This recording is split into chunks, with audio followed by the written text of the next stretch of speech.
Honorable sénateur, je prends la parole aujourd'hui sur le projet de loi C-21 relatif aux armes à feu. Ce projet de loi est une mesure nécessaire et urgente pour protéger la vie et la sécurité des Canadiens, en particulier des femmes et des autres groupes marginalisés qui sont touchés de manière disproportionnée par la violence par arme à feu. Je voudrais remercier le sénateur Youssef d'avoir parrainé ce projet de loi et la sénatrice Coyle, la responsable législative du groupe des sénateurs indépendants, pour son travail sur ce projet de loi. Par une histoire. C'est une histoire que beaucoup d'entre vous connaissent très bien. Une histoire que nous devons raconter encore et encore lorsque nous faisons face à des questions comme celles soulevées par le projet de loi C-21.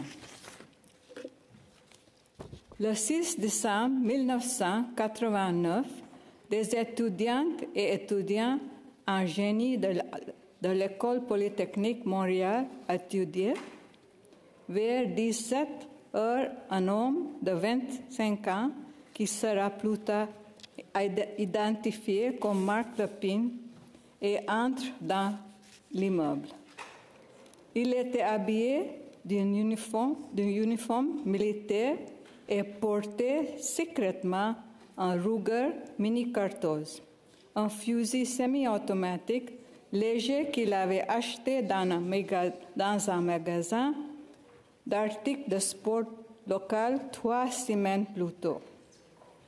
After spending an hour in the lobby, Lepine made his way to the second floor of the building, where he intruded on a classroom of about 60 students, women and men alike.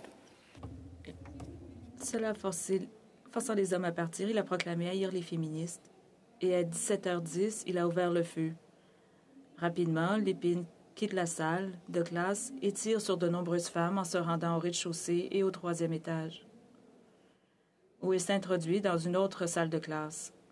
Après avoir enlevé la vie de 14 femmes et blessé 10 autres femmes et 4 hommes, Lepine a tiré son dernier coup de feu à 17h29, mettant fin à ses jours. Ce jour-là, Lepine a laissé derrière lui les familles et les amis endeuillés de ceux qui l'ont tué. Dans la confusion qui s'ensuit, Lepine est considéré comme fou par la presse et les professionnels qui choisissent de ne pas s'attarder sur le sexe des victimes de Lepine. Cet événement horrible est resté gravé dans l'esprit des Canadiens, suscitant un débat national sur le contrôle des armes à feu et la violence envers les femmes. Il a également révélé l'ampleur du travail qu'il reste à accomplir pour éviter que de telles tragédies ne se reproduisent. C'est pourquoi je crois que nous devons étudier le projet de loi C-21. Il introduit plusieurs mesures visant à réduire le risque de violence et de décès liés aux armes à feu au Canada. Honorable sénateur, malgré cet incident tragique, la violence contre les femmes reste un défi persistant au Canada.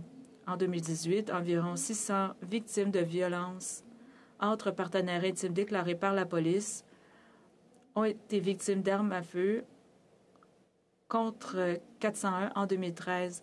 En 2020, Sécurité publique Canada a déclaré que les femmes représentaient près de 8 victimes sur 10 de la violence entre partenaires intimes. Aussi, un rapport de Statistique Canada de 2022 a révélé que les femmes et les filles sont touchées de manière disproportionnée par la violence armée, tout comme les personnes des minorités visibles, les personnes LGBTQ,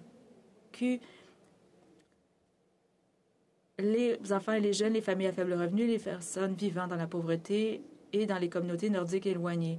Le projet de loi C-21 est un projet de loi sur la sécurité qui vise à protéger les Canadiens contre la violence armée. Aucune solution n'est parfaite, mais il existe des mesures que nous pouvons prendre pour réduire les risques de blessures ou de décès par arme à feu. Comme vous le savez, la violence par arme à feu a augmenté au Canada au cours des dernières décennies. Selon Statistique Canada, en 2013, 26 % des homicides ont été commis à l'aide d'une arme à feu. En 2020, ce chiffre était passé à 37 %. Une étude de Statistique Canada réalisée en 2021 a révélé qu'au Canada, une femme est tuée par son partenaire intime environ tous les 6 jours.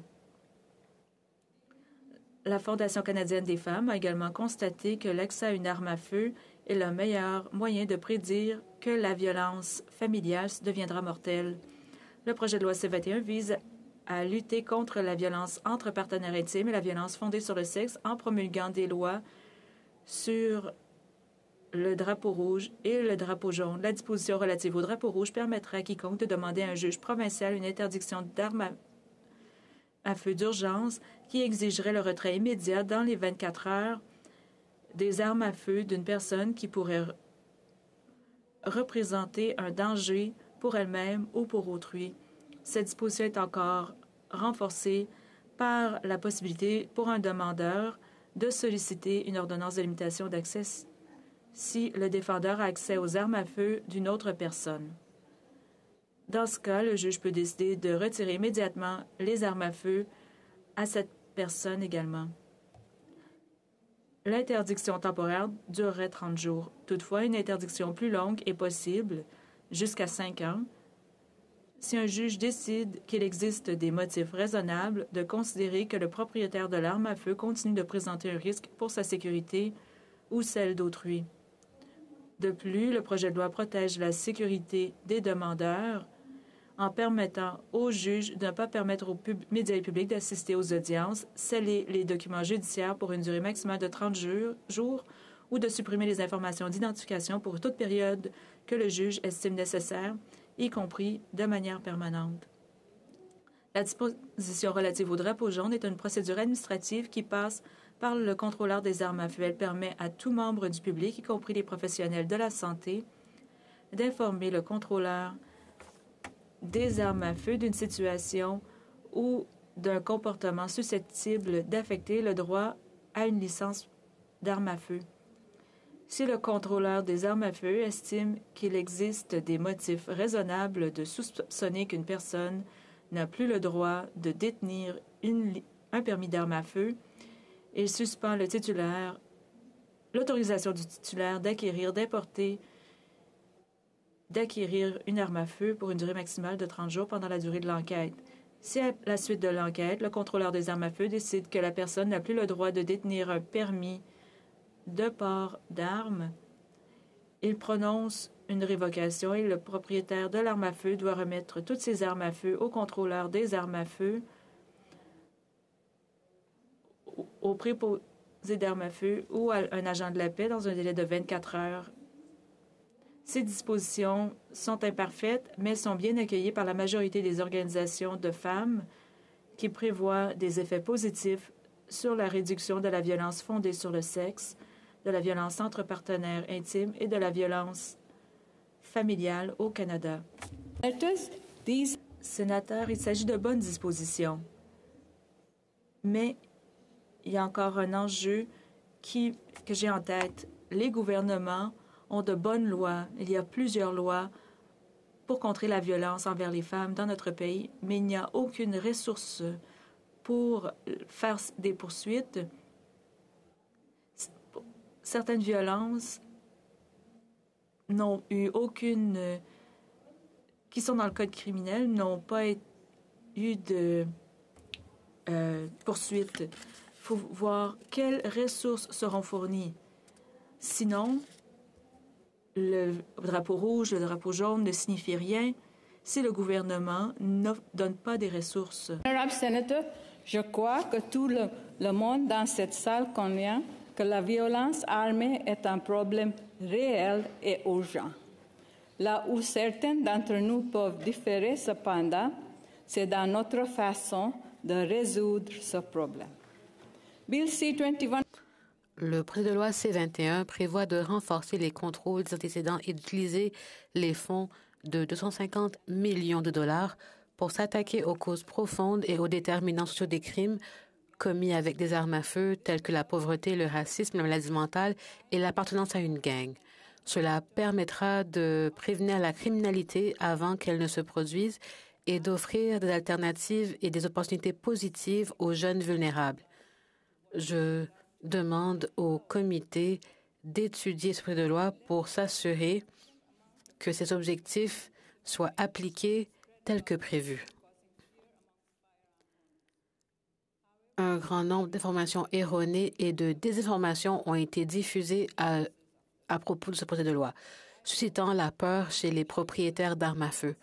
Toutefois, je m'en voudrais de ne pas parler des critiques valables et des faiblesses du projet de loi. J'espère que ces questions feront l'objet d'un examen approfondi en comité. Tout d'abord, certains croient faussement que l'objectif principal de C-21 est de cibler les propriétaires légitimes d'armes à feu, y compris les chasseurs. Mais ce n'est pas le cas.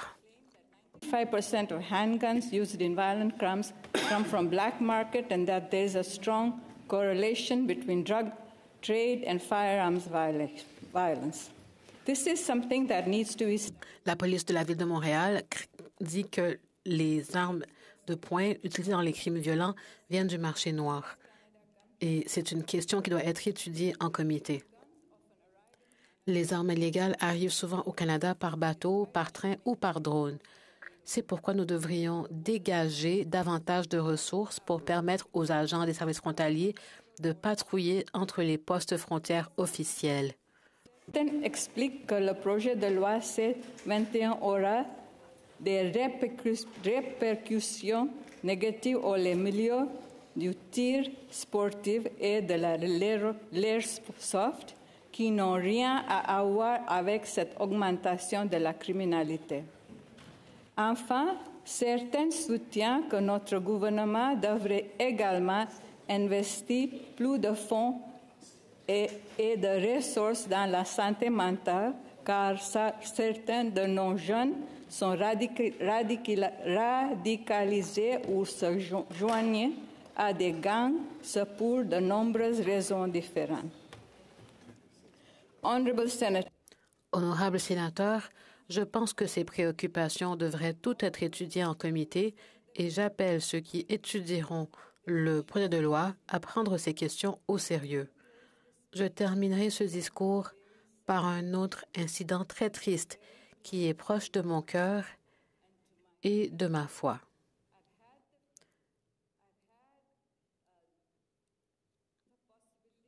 J'ai eu la possibilité d'aller à la mosquée de Québec à quelques reprises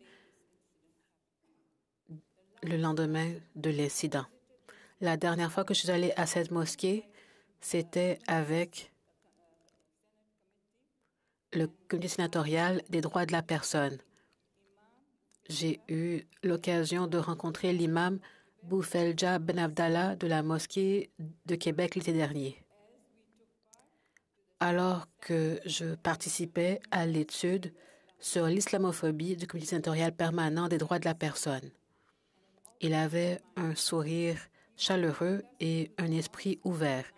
Il nous a accueillis dans la mosquée où un cauchemar avait eu lieu pour sa congrégation et a tenu un service en notre présence. Ce jour-là, l'imam nous a emmenés dans la salle de prière principale. Lentement, on nous a montré l'endroit où ses confrères, ses frères, ont été abattus en 2017 par Alexandre Bissonnette. On nous a dit que 6 hommes avaient essayé de s'entasser dans une petite ouverture du mur pour se protéger des balles. On nous a dit que quelqu'un était mort dans le coin et quelqu'un d'autre sur le sol. Ces victimes avaient des familles, des épouses et des enfants. L'un de ces hommes n'avait pas vu sa mère depuis 6 ans et elle venait tout juste d'arriver de Kaboul. Lorsque je suis allée là-bas et que j'ai rencontré cette femme qui n'avait vu son fils que pendant 2 jours avant qu'il ne meure, j'ai été marquée. Il y avait une tension réelle dans l'air. Il y avait de la crainte, de la colère et de la douleur, de la dévastation mêlée à un sentiment de dignité et d'espoir. Lors de notre visite, un homme s'est levé et nous a posé une question. Je pense souvent à sa question. Je tente d'y répondre depuis longtemps. Cet homme nous a demandé, à nous sénateurs, en quoi serait différente notre visite par rapport aux précédentes? En quoi nos mains seraient différentes de celles qu'il avait serrées le mois dernier? Il ne me reste qu'une page. Merci. Il a demandé si notre présence déboucherait sur autre chose que de belles images et des discours et si elle déboucherait sur une action de la part du gouvernement. Je ne sais pas s'il écoute et je ne sais pas s'il suit notre débat, mais je sais que C-21 n'est pas une réponse parfaite. C-21 fait partie de la réponse. J'aurais voulu lui offrir cette réponse lorsqu'il a posé sa question. Honorable sénateur, C-21 ne résoudra pas tous nos problèmes de violence armée. Il ne guérira pas les blessures et ne ramènera pas les êtres chers tués par des armes à feu. Mais c'est un pas dans la bonne direction. C'est un outil qui nous aidera à réduire le risque de violence et de décès liés aux armes à feu au Canada. Lorsque l'incident s'est produit à Polytechnique, je suis allée à Polytechnique en tant que présidente du YWCA. Je n'oublierai jamais comment l'une des mères des victimes essayait très fort de créer des changements pour contrer la violence causée par les armes à feu. Je ne sais pas si elle est encore vivante aujourd'hui, mais si vous aviez vu la douleur de cette mère et de toutes les mères qui ont perdu leur fille à cette université, vous comprendriez pourquoi nous, en tant que sénateurs, devons agir. Ce projet de loi n'est pas parfait, mais c'est un départ. Merci.